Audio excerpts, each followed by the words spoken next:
Ya, Assalamualaikum warahmatullahi wabarakatuh dan selamat malam Tribuners. Jumpa lagi bersama saya Kinan Aulia, kita kembali dalam program Ngopi Ngobrol Politik. Dan tentu saja episode malam ini sangat luar biasa sekali karena kita sudah kedatangan tamu yang sangat spesial yang nantinya juga kita akan sharing dan diskusi bersama beliau dan juga menginformasikan kepada seluruh Tribuners terkait satu tema yang nantinya kita akan bahas bersama.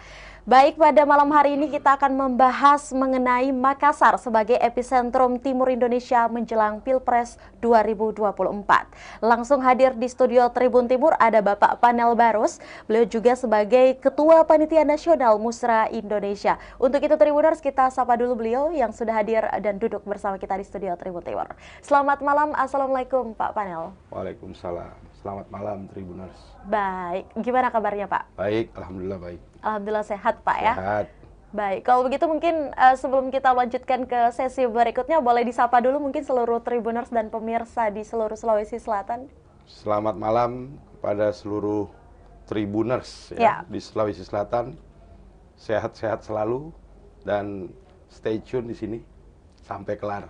Oke, karena bakalan banyak informasi ya dan juga diskusi-diskusi ringan yang akan kita diskusikan bersama Pak Panel pada malam hari ini. Baik Pak Panel, ini kedatangan Anda di Kota Makassar tentu saja memiliki tujuan. Baik ya, akan ada satu kegiatan yang nantinya akan digelar. Ya. Namun sebelum itu boleh kita cari tahu dulu mungkin ya, bukan cari tahu ya, mengetahui lebih tepatnya tentang narasumber kita pada malam hari ini. Untuk aktivitas Pak Panel, aktif di mana saja mungkin? Saya aktif di DPP Projo ya sebagai bendahara umum di DPP Projo.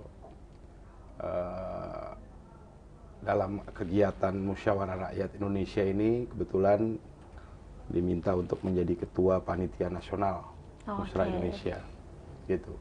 Baik, artinya mendapatkan amanah menjadi ketua panitia nasional, ini mendapatkan kerjaan yang baru juga, tapi gimana nih rasanya mungkin? Iya, ini ide gagasan bersama yang kemudian kita jalankan bersama-sama. Oke, baik. Gitu. Tentu Musra Indonesia ini kan punya pertimbangan, punya tujuan yang kita pikirkan secara bersama-sama juga. Sehingga nanti dalam proses pelaksanaannya kita akan kerjakan secara kolektif, ya, secara terus-menerus sampai semua rencana-rencana bisa dijalankan dengan baik. Karena rencananya Musra ini kan rally ya dari satu provinsi ke provinsi yang lain. Oke, Gitu. artinya ini kegiatan yang cukup akbar juga pastinya nantinya ke depannya. Nah, mungkin mengawali obrolan kita, Pak Panel bisa dijelaskan terlebih dahulu, mungkin banyak nih Tribuners yang belum mengetahui, sebenarnya Musra ini kegiatan yang seperti apa sih Pak? Dan ini bentuk ide dan gagasan yang dimulai dari mana? Ya. Silakan Pak Panel. Jadi ide dan gagasan Musra ini muncul kira-kira sebelum peristiwa Rakernas Projo 5 di Borobudur. Kita waktu itu wacana bahwa capres ini untuk maju butuh tiket. Ya, wacana rejim tiket itu cukup menguat waktu itu. Kemudian kita melihat dan kita juga menganalisis, berpikir ini dalam negara berdemokrasi, ya. Saya pikir dan teman-teman pikir peran rakyat untuk terlibat ini kan seharusnya lebih banyak lagi. Baik. Ya, dalam urusan memilih pemimpinnya misalnya, gitu ya. Dan ruang itu harus dibuka selebar-lebarnya. Betul. Ya. Ruang rakyat terlibat itu harus dibuka selebar-lebarnya.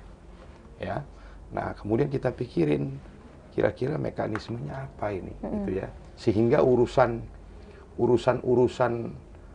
agenda kebangsaan, urusan-urusan program prioritas nasional ke depan, urusan-urusan pemimpin yang dicintai rakyat ini siapa? Ini kan harus menjadi diskusinya rakyat juga. Jangan menjadi diskusi segelintir elit politik saja. Oke. Nah, itu harus dibuka ruangnya. Dan dalam demokrasi, prinsip demokrasi adalah keterlibatan rakyat, partisipasi publik. Nah, ruang untuk publik berpartisipasi itulah yang harus kita buka lebar-lebar. Lalu kami berpikir, ini mekanismenya, ruangnya seperti apa? Seperti apa? Itu satu. Lalu yang kedua, kami waktu itu bulan Mei habis Lebaran ya, bikin satu kegiatan namanya Rakernas, ya, Rakernas 5 Projo. Yang ini memang harusnya dilakukan tiap tahun, tapi karena waktu itu 2020-2021 itu COVID, ya baru bisa terlaksana 2022 kemarin, ya. Kita bikin Rakernas, yang mana Rakernas ini nanti akan membicarakan kira-kira langkah-langkah yang akan dilaksanakan Projo itu apa ke depan. Kira-kira mekanisme yang dibutuhkan untuk membuka ruang yang lebih lebar bagi keterlibatan rakyat ini apa? Itu kan bisa didiskusikan di forum Rakernas yang melibatkan seluruh kader dari seluruh Indonesia. Nah, kebetulan pada saat itu Pak Jokowi sebagai Ketua Dewan Pembina Projo hadir di Rakernas Borobudur waktu itu, ya di Magelang. Dan beliau tentu kita tunggu sekali arahannya, ya, dalam pidato itu. Dan pidatonya cukup membuat viral, ya, ketika beliau bilang ojo ke susu katanya. Ojo ke susu itu kan artinya jangan buru-buru katanya, ya kan. Nanti keterucut, salah pilih lagi katanya. Terus itu kita highlight itu apa saja yang menjadi pidato arahan beliau. Jangan buru-buru, jangan salah pilih, kan begitu. Terus gali kembali keinginan rakyat itu apa. Bicara lebih banyak kepada rakyat, turun ke rakyat, serap aspirasi rakyat. Itulah yang kita highlight dari pidato beliau. Jadi sebenarnya mirip-mirip ini. Antara pidato Ketua Dewan Pembina yaitu Pak Jokowi dengan apa yang kita pikirkan juga, gitu kan.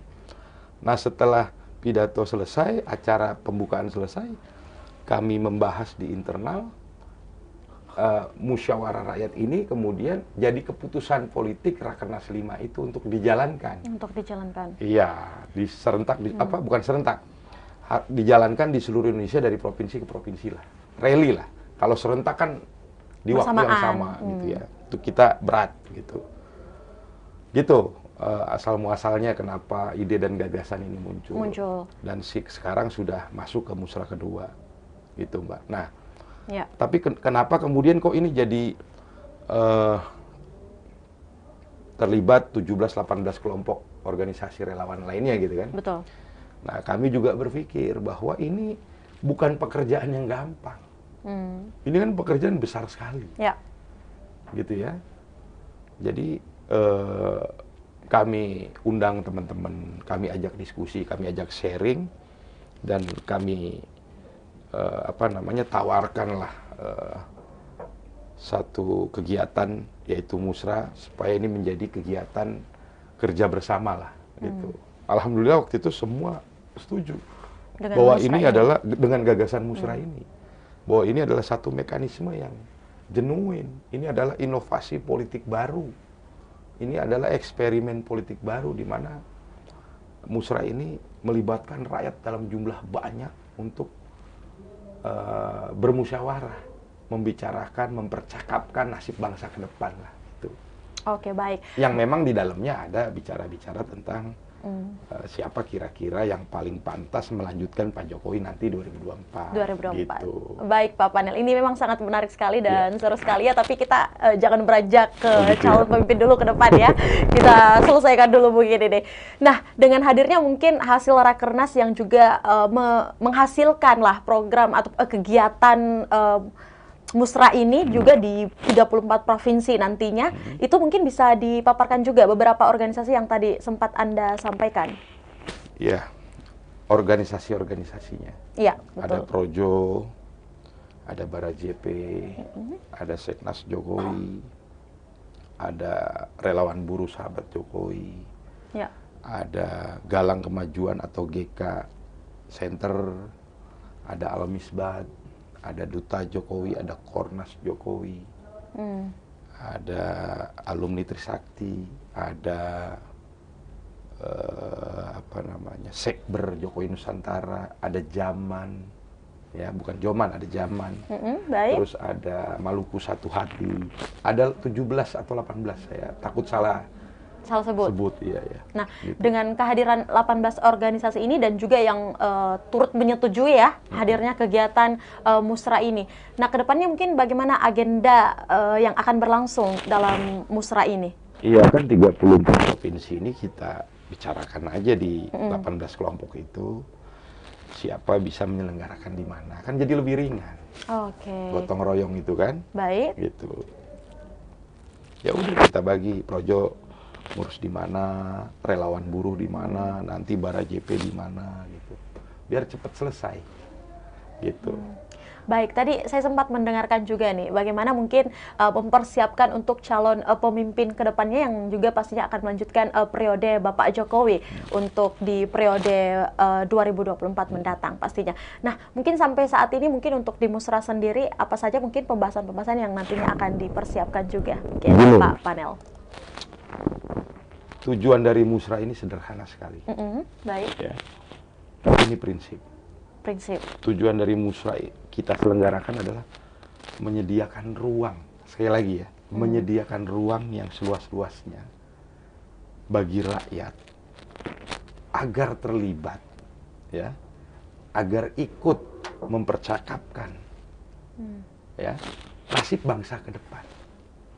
Oke. Nah, di kata nasib bangsa ke depan ini kita breakdown lagi, kita turunin lagi. Bisa bicara tentang agenda kebangsaan ke depan. Oke. Ada bicara tentang program prioritas nasional, harapan rakyat ke depan. Ini pembagian agendanya ya? Iya. Yang dibicarakan. Gitu. Terus kira-kira rakyat nih milih pemimpin nih karakteristiknya yang kayak yang apa seperti sih apa? kriterianya. Itu dibicarakan saja di ruang terbuka tanpa sensor. Gitu. Terus baru nanti kita bicara tentang kira-kira capres-cawapres yang mau dipilih rakyat di Sulawesi Selatan ini siapa. Kan gitu. Tapi jangan ujuk-ujuk istilahnya ya. Belum apa-apa ngomong udah capres. Kita ngomong dulu dong pekerjaannya. Agenda kebangsaan ke depan apa. Gitu kan. Tantangan ke depan apa. Kan begitu. Baik. Program-program prioritas nasional yang diinginkan rakyat ini apa. Seperti apa? Iya kan? Kalau kita udah tahu apa yang akan dilakukan ke depan, baru kita bisa mikir kira-kira nih kriterianya yang cocok, yang mana yang bisa ngerjain ini nih. Iya. Program dan agenda ke depan ini. Baru turun lagi ke bawah, kira-kira namanya siapa yang cocok nih, yang bisa jalanin ini. Jadi ada proposalnya dulu yang jelas, tidak ujuk-ujuk nama. Ini cek kosong nanti kalau belum apa-apa udah nama. Berarti ada beberapa agenda yang harus dilewati dulu ya, sebelum mengeluarkan nama calon. Iya kan, kemarin Pak Presiden di pembukaan Musra 1 di Jawa Barat, pidatonya bagus banget. Ya. Beliau bilang, Musra adalah instrumen berdemokrasi. Baik. Ini kan berarti Presiden kita ini sadar betul, ya, bahwa ruang bagi publik itu harus dibuka. Gitu. Terus beliau juga menyampaikan, beliau berharap Musra bisa melahirkan pemimpin-pemimpin yang dicintai rakyat. Karena pemimpin yang dicintai rakyat ini penting sekali, Mbak. Baik. Mbak Kinan. Gimana pemerintahan mau kuat kalau rakyatnya nggak cinta sama pemimpinnya? Kan begitu. Ya, tentu saja. Gitu. Baik. Nah, hadirnya mungkin juga Musra ini yang diagendakan akan dilaksanakan di 34 provinsi ke depannya. Bagaimana mungkin untuk Sulawesi Selatan nih, termasuk Kota Makassar? Mengapa mungkin Kota Makassar ini dijadikan sebagai tempat Musra kedua? Oke. Pak Itu tadi satu tujuan ya. Iya. Penting itu saya sampaikan bahwa tujuan Musra apa. Betul. Bahwa orang menuduh Musra ini punya agenda begini begitu ya terserah. Ya toh, curiga bahwa Musra ini adalah mau melegitimasi Jokowi 3 periode terserah. Oke. Ya, apalagi kemarin isunya sempat gempar juga ya, mengenai 3 periode. Nggak apa-apa. dituduh curiga itu kan biasa. Baik. Iya kan? Itu bagian dari biaya lah. Nah, yang ingin saya sampaikan sebagai ketua panitia, ya saya tegaskan sekali lagi bahwa musra ini akan menjadi alat rekam. Alat rekam. Yang paling jujur untuk mengetahui kehendak rakyat. Baik. Jadi kalau kita pengen tahu apa kehendak rakyat, keinginan rakyat, lihat hasil musra. Gitu loh. Ya, jadi ini yang musyawarah bukan relawan Jokowi. Tapi semua rakyat. Ini yang musyawarah rakyat. Relawan Jokowi itu fasilitator saja. Oke. Berarti Gitu ini yang loh. harus dipahami ya? Iya, ini bukan musyawarah relawan. Ini musyawarah rakyat. Kalau yang bermusyawarah relawan, kami kasih judulnya musyawarah relawan. Ngapain kami malu-malu? Oke. Gitu loh. Artinya yang menjadi fasilitator adalah para relawan Jokowi. Yang berkesadaran bahwa demokrasi itu rakyat harus terlibat. Jadi terbuka untuk seluruh masyarakat ataupun juga umum yang memang Seluruh masyarakat, mau dia tukang beca, mau dia buruh, mau dia tani, mau dia supir, mau dia apapun. Ya, gitu. baik. Pokoknya yang berKTP Sulawesi Selatan boleh datang. Boleh datang ya? Boleh datang. Baik. Gitu loh. Boleh bicara. Cuma kan kita kadang-kadang bikin acara terbatas waktu. Oke. Tapi kita udah siapin kendala-kendala seperti itu waktu. Jadi nanti dalam musra itu kita tadi tema-temanya udah saya kasih jelas ya. Ya, untuk Ada beberapa agenda. Agenda kebangsaan, program prioritas, karakter, nama-nama, gitu kan. Itu nanti tema-tema itu ada nanti apa namanya panelisnya. Oke, tiap agenda. Tiap tema-tema itu ada expertnya lah, akademisinya lah. Oke. Profesor siapa, doktor siapa gitu. Dari kampus UNAS, dari kampus mana gitu ya. Baik. Nanti dia tugasnya itu memancing sebagai pemantik diskusi gitu ya. Dia ngomongnya nggak akan banyak itu, 7-10 menit saja, baru habis itu rakyat yang ngomong Per agenda itu? Iya, rakyat yang lebih banyak ngomong gitu loh. Nah, karena waktu terbatas, rakyat yang nggak bisa ngomong, peserta yang tidak bisa ngomong, kita fasilitasin melalui e-voting. E-voting? Pakai e-voting gitu loh. Jadi dia bisa berpartisipasi, bisa terlibat melalui e-voting. Misalnya begini, tema pertama agenda kebangsaan dan program prioritas harapan rakyat. Itu ada dua pertanyaan nanti melalui e-voting itu ada. Apa agenda kebangsaan yang paling penting menurut Anda? Pilih salah satu. Nanti multiple choice, pilihan ganda, ada 7 pilihan, pilih salah satu. Oh, berarti bukan kolom komentar yang diisi sendiri ya? Enggak. Bentar dulu, itu baru itu satu dulu ya. Habis itu program prioritas nasional yang menurut Anda paling penting apa? Oke. Pilih salah satu. Ada 11 pilihan. Ya, pilih salah satu. Gitu. Ya. Yang pasti nih semua jawaban-jawaban ini nih sudah disusun oleh expertnya. Ya. Gitu loh. Yang disesuaikan dengan apa namanya sektor-sektor juga ada, mengakomodasi sektor-sektor. Lalu tema kedua, sesi kedua misalnya, karakteristik dan kriteria pemimpin harapan rakyat. Nanti ada yang bicara itu panelisnya. Sebagai pemantik. Pemantik diskusi 7-10 menit aja, jangan lama-lama. Habis itu rakyat suruh ngomong. Rakyat suka pemimpin tuh karakternya kayak siapa? Kayak Mbak Kinan mungkin, kayak Pak Wali Kota mungkin, ya kan? Atau kayak siapa, kita nggak tahu. Baik. Iya kan? Nah, abis itu rakyat yang ngomong.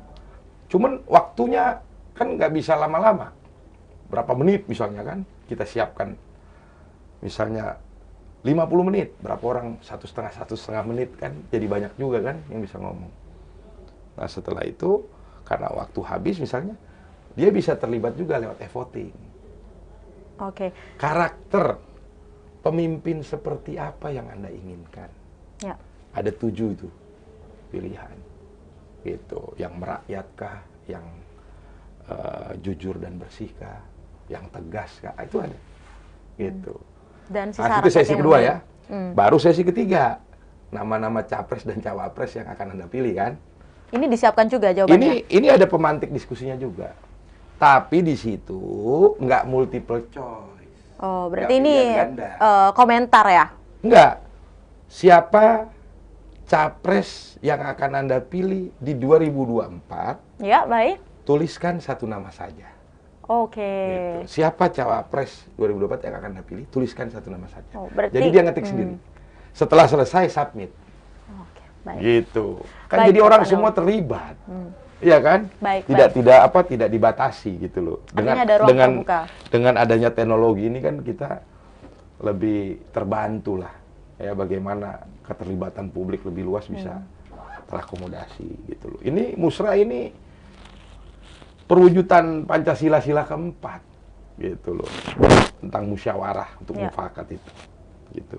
Baik, terima kasih Pak Panel. Ini memang dari paparan Anda dengan beberapa agenda yang juga memiliki masing-masing pemantik ya di setiap diskusi. Yang menariknya mungkin juga seperti apa calon pemimpin yang Anda harapkan ini berbeda teknisnya dengan yang lain nih. Jadi memang rakyat diberikan kebebasan ataupun juga calon peserta musra ini untuk menuliskan satu nama.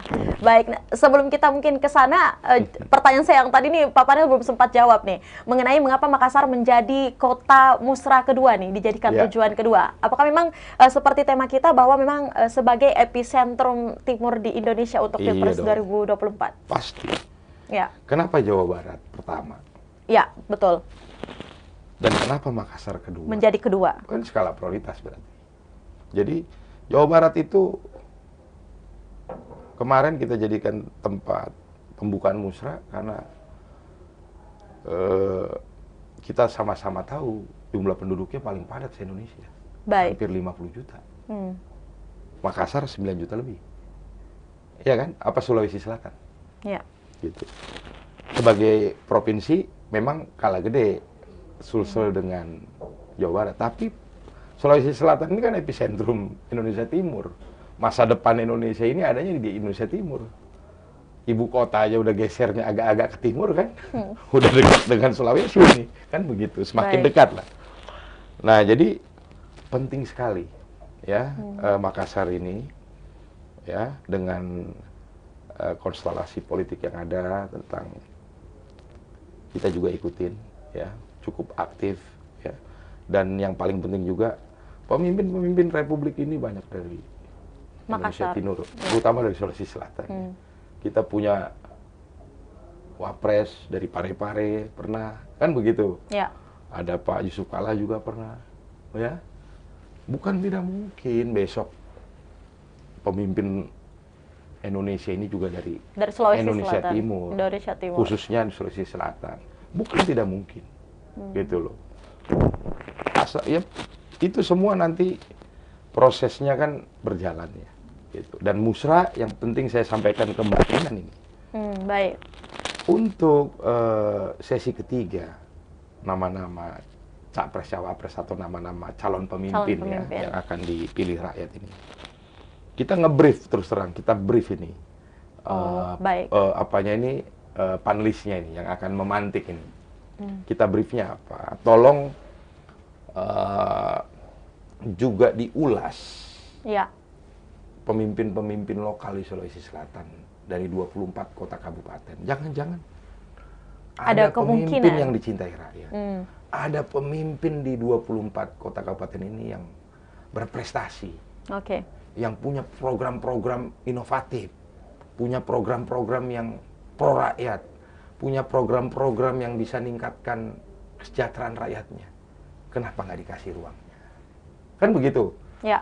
Mbak Kinan kan tahu juga, Pak Jokowi juga dari wali kota. Semua kan berproses pastinya. Dari wali kota kan? Baik. Terus jadi gubernur 2 tahun, habis itu jadi presiden 2 periode. Iya kan? Jadi bukan tidak mungkin pemimpin di Enrekang, pemimpin di Jeneponto, pemimpin di apa itu di Bone, pemimpin di Sidrap, entah pemimpin di Baru, ya, pemimpin di Goa, pemimpin di Maros, pemimpin di Bulukumba, bisa jadi presiden Republik Indonesia. Apa yang tidak mungkin? Betul. Semua memiliki kesempatan ya. Kita kasih ruangnya. Oke, gitu. baik. Sepanjang dia berprestasi, sepanjang dia berpihak sama rakyat, dicintai rakyatnya, saya pikir nggak ada alasan untuk menahan mereka. Gitu. Baik. Nah, yang menariknya mungkin juga Pak Panel dari beberapa opini yang Anda sampaikan terkait juga calon-calon pemimpin untuk Pilpres 2024 ke depannya. Untuk target musra ini sendiri, apa sih mungkin beberapa peserta yang menjadi target Anda? Kan kalau untuk di musra pertama ini adalah sekitar 12.000 orang. Untuk di Makassar sendiri seperti apa?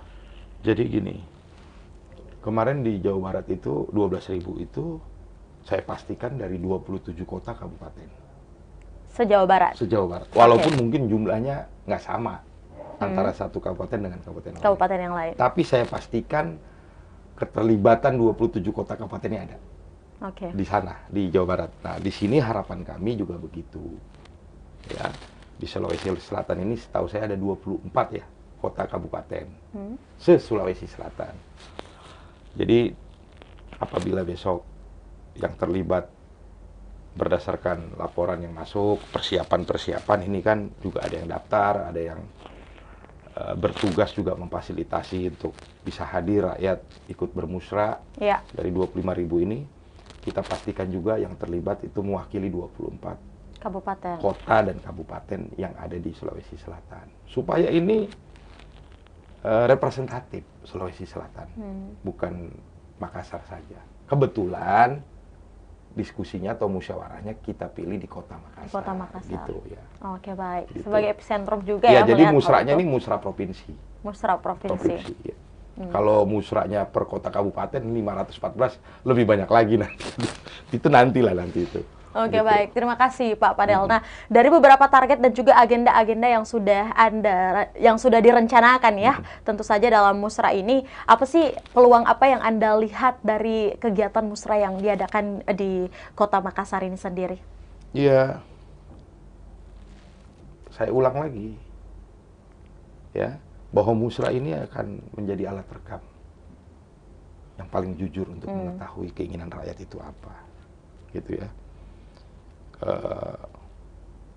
Jadi buat semua insan politik, termasuk teman-teman di partai politik ya, pencapresan memang secara konstitusi diatur bahwa pasangan capres cawapres itu akan diusulkan oleh partai politik atau gabungan partai politik. Baik. Gitu. Tapi ingat, pada saat pemilihan presidennya nanti, di saat pemilu, rakyat akan menjadi hakim. Rakyat akan menjadi hakim di TPS nanti. Ya. Nah, tentu teman-teman di partai politik kan mencalonkan pasangan itu kan pengen menang. Ya kan? Tidak mungkin orang berkontestasi itu pengen kalah atau berniat kalah gitu ya. Nah, menurut saya kalau ingin menang, lihat hasil musra. Lihat hasil musra. Gitu. Oke, baik. Untuk itu Pak Panel, kita akan jeda dulu. Mungkin ada satu pertanyaan juga yang akan sangat menarik dan juga berkesinambungan dengan obrolan kita pada malam hari ini. Lantas seperti apa mungkin calon-calon pemimpin yang dipersiapkan atau yang dipersiapkan ya menurut hasil musra, yang juga nantinya kita akan lihat hasil musra. Kita akan kembali berbincang bersama Pak Panel seusai jeda berikut. Tribuners, tetap di Ngobrol Politik.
Ya, baik Tribuners, selamat malam. Kita kembali dalam program Ngopi, tentu saja masih bersama saya Kinan Aulia. Kita akan melanjutkan obrolan kita masih bersama Pak Panel. Kita akan sapa dulu Tribuners, apakah beliau masih semangat di malam hari ini? Kita sapa dulu. Pak Panel, bagaimana, masih semangat di segmen kedua? Lanjut. Lanjut ya. Oke, baik.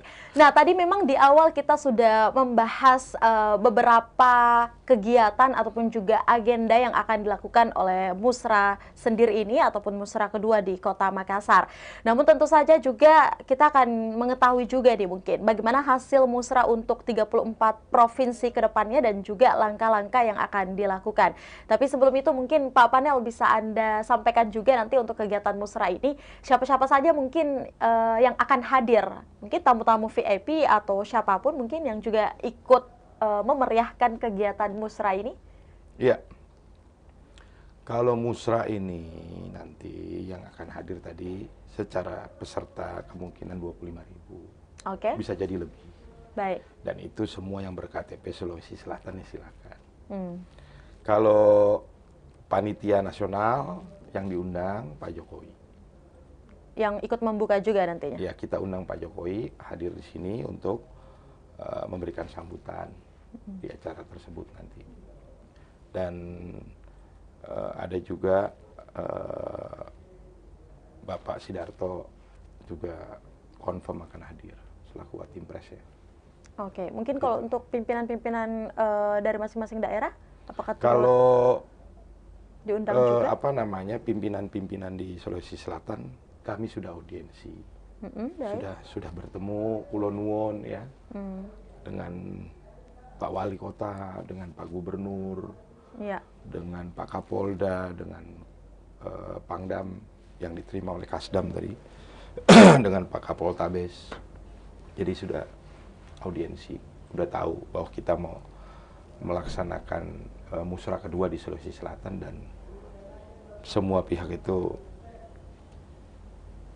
senang, mendukung dan melihat ini hal yang baik, gitu ya. Buat kemajuan bangsa ke depan lah. Gitu. Oke, baik Pak Panel, terima kasih. Nah, mungkin seperti pertanyaan saya sebelumnya, bagaimana mungkin untuk untuk Musra ini sendiri ke depannya, bagaimana dalam mempersiapkan ya calon-calon pemimpin yang juga akan melanjutkan periode Bapak Jokowi di 2024 dari 34 provinsi untuk hasilnya yang sudah dipersiapkan nantinya. Pak Panel, silakan. Iya, seperti yang disampaikan tadi di awal, bahwa kami juga pengen ya bahwa pemimpin ke depan yang lahir juga pemimpin-pemimpin yang dicintai rakyat, supaya menghasilkan pemerintahan yang kuat, supaya apa? Supaya ada keberlanjutan pembangunan ke depan. Dan kami juga berpikir bahwa Jokowi sebagai pemimpin kita, ya, ini adalah sebuah standar kepemimpinan nasional yang baik. Jadi kalau bisa kepemimpinan berikutnya standarnya tidak berbeda jauh lah dari Pak Jokowi. Pak Jokowi ini benchmarknya lah. Oh, berarti jangan di bawah Pak Jokowi ya? Sebisa mungkin, ya. Walaupun nggak mudah juga nyarinya. Oke. Gitu. Tapi mungkin, apakah mungkin dari Pak Panel sendiri ya melihat, adakah mungkin karakter tersendiri atau ciri khusus tersendiri terkait dengan calon pemimpin untuk melanjutkan periode Bapak Jokowi di 2024, Pak Panel? Ya, selain dari dicintai rakyat ya? Iya, kita hanya berharap ya, hanya berharap bahwa pemimpin ke depan ya secara standar dia tidak jauh berbeda dari Pak Jokowi. Kita berharap. Nah, sementara proses Musra ini adalah proses bagaimana kita menggali pikiran-pikiran, pandangan-pandangan, dan suara-suara rakyat. Jadi nanti akan kembali sendiri di masyarakatnya, kan bukan kita yang ngutusin. Nah, untuk itu kita gelar Musra, rally, supaya kita tahu kira-kira keinginan rakyat itu apa. Musra ini tadi saya udah bilang, rally di 34 provinsi, insya Allah ya. Pada akhirnya ini akan selesai nanti di tahun depan, di pertengahan Maret sebelum Ramadan, ya, sebelum bulan puasa. Ya. Insya Allah bisa kita kejar semaksimal mungkin. Nanti hasilnya kita akan kompilasi, kita akan lihat, ini jadi potret menyeluruh kan, tentang keinginan rakyat di seluruh provinsi. Kan begitu. Oke. Nah, baru kita akan kalkulasi, kita laporkan ke Pak Jokowi. Ya, habis itu setelah Lebaran kita akan putuskan kemana dukungan kita di 2024. Kemana langkah politik kita di 2024. Berdasarkan hasil ini. Berarti menunggu hasil dari 34 provinsi terlebih dahulu Iya nih. dong. Kemudian melihat calon siapa nih yang akan ditentukan untuk 2024. Iya. Berarti di dua perjalanan ini belum ada ancang-ancang atau belum ada nama yang dipersiapkan Pak Panel? Ini masih subuh. Oh, oke, Baru baik. 2 ya. Dari 34, jadi masih subuh, masih pagi. Belum sampai ke malam ya? Belum. Kita jalanin dulu prosesnya. Dan setiap daerah, setiap provinsi punya karakter yang berbeda-beda. Berbeda. Tentu punya kejutan yang berbeda-beda.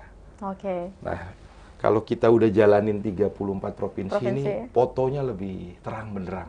Oh, lebih jelas ya? Lebih jelas fotonya. Gitu. Oh iya, baik. Nah, terkait mungkin beberapa persiapan Anda juga ya, ataupun juga pemantapan ke depannya mungkin setelah 34 provinsi ini terjalankan, apa sih mungkin langkah teman-teman untuk selanjutnya di kegiatan ataupun juga pesta demokrasi di 2024 ini, Pak Panel? Bisa Anda paparkan? Iya, hasil musra akan menjadi dasar kami mengambil keputusan dalam melakukan tindakan politik menuju 2024. Oke. Jadi tentu sebelum itu kita akan diskusi dulu sama Pak Jokowi dong. Ya, nggak langsung ya. Laporan dulu. Pak Jokowi sebagai kepala negara kan juga harus netral. Gitu. Tapi kalau kami ini kan boleh nggak netral. Boleh mendukung. Kalau kepala negara kan nggak boleh. Gitu. Baik, terima kasih Pak Panel. Nah, selain mungkin agenda di Musra di Kota Makassar ini, apakah mungkin kota selanjutnya juga akan melakukan dengan agenda yang sama di tiap 34 provinsi dengan turunan-turunan tersebut? Sama. Oke. Gitu. Jadi semua 3 isu tadi, 3 tema tadi, agenda kebangsaan dan program prioritas, karakter dan kriteria, sama nama capres cawapres. Itu semuanya. 3 itu semua. 3-3-nya kita voting. 3-3-nya kita harus dapat hasilnya. Gitu. Itu kan jadi alat potret, jadi alat rekam. Gitu. Jadi 34 provinsi kita dapat semua. Gitu loh. Baik, terima kasih. Baru enak, jelas kan gambarnya seperti apa. Satu pertanyaan spesial buat Pak Panel boleh ya? Untuk Pak Panel sendiri mungkin terkhusus nih buat Pak Panel yang memang sudah melihat juga nih kegiatan Musra yang nantinya akan menjadi wadah dan ruang publik untuk banyak teman-teman untuk menyuarakan ataupun juga untuk bebas memberikan pendapat terkait calon-calon pemimpin siapa nih yang akan mereka pilih ke depannya. Untuk Pak Panel, apakah memang sudah memiliki juga atau sudah punya nih calon-calon siapa nih di 2024 untuk Pak Panel tersendiri? Saya pribadi? Iya. Ya, kalau saya punya pilihan, saya nggak jalankan musra. Berarti belum ada pilihan juga. Iya, gitu. Kalau saya punya pilihan, saya dukung seseorang, terus saya ikut di musra, nggak baik. Gitu. Nanti saya dianggap memenangkan itu dong, keinginan saya. Gitu. Jadi benar-benar saya akan lihat dulu. Nggak mau buru-buru. Karena pemilu 2024 ini jauh berbeda dari pemilu 2014. Ya. Sangat berbeda. Ya, jauh lebih rumit ini. Oke. Dan ada 4 variabel penting dalam sukses di pemilu 2024. Apa saja mungkin? Yang pertama, kalau orang mau nyapres ya dia harus punya dukungan partai politik dulu kan. Ya, betul. Jadi variabel penting agar capres bisa menang di 2024, pertama koalisi partainya apa yang mendukung dia. Itu penting. Karena syarat orang bisa dicapreskan itu melalui partai politik. Oke. Ya, tapi saya ingetin tadi, partai politik memang bisa mencapreskan, tapi nanti di pemilu yang milih rakyat. Ya, sebagai hakimnya rakyat yang jadi Anda katakan. jangan sampai salah memilih keinginan rakyat supaya menang di pemilu. Oke, baik. Tapi koalisi partai juga penting. Gitu. Itu satu, variabel yang pertama itu. variabel kedua tentu capresnya penting sekali. Ya, tinggi nggak keinginan rakyat terhadap dia. Angkanya kan bisa diukur. Gitu. Lalu yang ketiga cawapresnya. Cawapresnya penting. Kalau di 2014 kami cukup yakin dengan Jokowi bisa menang. Ditambah lagi waktu itu wapresnya Pak JK, makin yakin lagi, gitu ya. Komplit ya. Iya. Kalau kali ini nih angkanya rata-rata ini, tipis-tipis ini antara semua capres yang muncul di permukaan ini kan angkanya tipis-tipis, sehingga faktor cawapres ini menjadi penting banget. Oke. Sebagai penambah kan, penambah vote nanti, gitu. Jadi variabel pertama koalisi partai, variabel kedua capresnya juga penting, ketiga nih cawapresnya penting karena capresnya nih tipis-tipis semua nih, gitu ya. Jadi cawapresnya penting sekali. Oke. Nah terus yang keempat ini penting sekali nih, kemana arah dukungan relawan Jokowi besok? Itu jadi variabel penting untuk memenangkan Pilpres. Berarti hasil musrah juga ya pastinya yang dinantikan pastinya di 34 provinsi ini, Pak Ya Panel. insya Allah ya, karena ntar nggak boleh takabur. Tapi yang pasti kita berhasil mengantarkan Pak Jokowi di Pilgub DKI, di Pilpres 2 kali, ya. Oke, baik. Gitu. Nah, melihat mungkin terkait Pilpres di 2024, selain 4 variabel yang Pak Panel sharing kepada seluruh Tribuners ya di program Ngobrol Politik kita pada malam hari ini, apa sih yang menjadi tantangan dalam rangka menyambut Pilpres di 2024? Ataukah ada tantangan-tantangan tersendiri yang Anda lihat nih? Ya, yang pasti pemilu 2024 ini berbeda dari pemilu 2014. Ya. Kalau 2014 kita udah muncul keyakinan sejak awal. Ini pasti menang nih Pak Jokowi ini. Kita dukung. Dari awal ya? Dari awal begitu. Kalau sekarang bingung saya nih, siapa yang menang kira-kira? Masa Mbak dukungnya nggak menang? Kan gitu. Karena tipis-tipis ini semua. Kelihatannya ya. Itu bersaing ketat. Nah maka dari itu, daripada salah kita menganalisis, ya, memilih, udah kita tanya dulu ke rakyat lewat musrah ini. Kira-kira rakyat sukanya sama yang mana? Gitu. Jadi ada pilihan ya? Iya, bukan. Jadi ada potretnya. Jadi ada apa ya? Ada petunjuknya. Karena kan hakimnya nanti di TPS rakyat. Oke, baik. Rakyat menjadi hakim besok di TPS. Baik, terima kasih Pak Panel. Ini memang diskusi ringan yang sangat luar biasa sekali, Tribuners. Tapi mungkin sebelum kita closing statement ya, saya juga meminta satu pertanyaan lagi buat Pak Panel terkait musrah ini pastinya ke depannya. Apa mungkin yang menjadi harapan Anda terkait kegiatan musrah ini ke depannya? Dan apa mungkin pesan-pesan Anda kepada seluruh rakyat yang juga nantinya akan ikut memilih dalam kegiatan Pilpres 2024. Silakan Pak Panel sebagai closing statement kita juga. Saya pikir semua rakyat di Sulawesi Selatan bisa terlibat. Ya, bisa terlibat. Nanti kita ada live streaming juga. Ya, bisa terlibat dalam musrah karena ini penting. Ini akan menentukan arah bangsa ke depan. Ya, arah bangsa ke depan ini tadi sudah saya gambarkan. Bahwa dalam musrah ini kita bisa bicara tentang agenda kebangsaan, bicara tentang program ke depan, yang menjadi harapan rakyat apa, kriteria pemimpin yang diinginkan oleh rakyat seperti apa, ya. Bahkan nama-nama yang akan Anda senengin siapa besok akan Anda akan pilih, silakan bicarakan di situ, no sensor, ya terbuka saja. Dan ke depan siapapun saya pikir, saya harap ya bisa mendukung musrah lah di pelaksanaan musrah di provinsi yang lain. Karena ini tadi sudah saya sampaikan bahwa ini niatnya, tujuannya untuk membuka ya ruang yang lebih lebar agar rakyat bisa berpartisipasi, agar rakyat bisa terlibat lah gitu dalam menentukan arah ke depan, arah 2024. arah 2024 Iya, dalam Pilpres gitu. 2024. Iya. Baik, kita berikan dulu plus Gitu. yang sangat meriah buat Bapak Panel Barus yang sudah memberikan kita informasi dan juga edukasi terkait juga satu kegiatan yang akan dilaksanakan di Kota Makassar sebagai tuan rumah pada kegiatan Musra 2 ini ya tepatnya. Terima kasih Pak Panel untuk kehadiran Anda dalam Terima diskusi kasih. ini dan Terima juga kasih, telah Mbak Kinan. sharing bersama kita dalam tema Makassar sebagai epicentrum Timur Indonesia menjelang Pilpres 2024.